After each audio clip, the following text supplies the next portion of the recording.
Just a quick little one here, showing kind of a follow-up on this carving that I did that had these fine ridges that are kind of fragile because they're cutting straight across the grain. So these are weak, and as I was cutting, I ended up ripping out part of that ridge.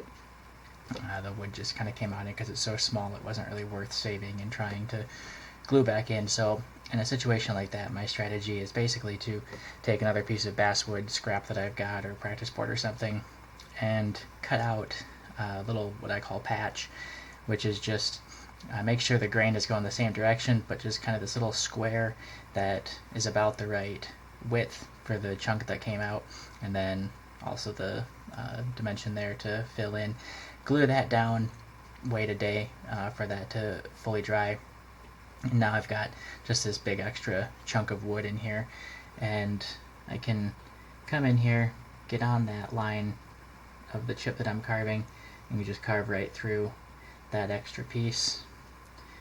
Do that on the other side, other direction there.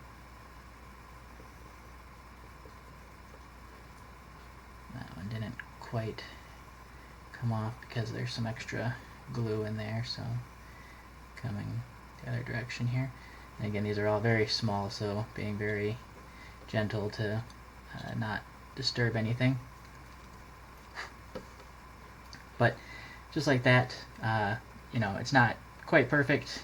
You can still kind of make out a little bit of difference in the grain there and the wood texture, but definitely looks a lot better having the ridge fully intact, and hopefully once it's finished and stained, it won't be too noticeable.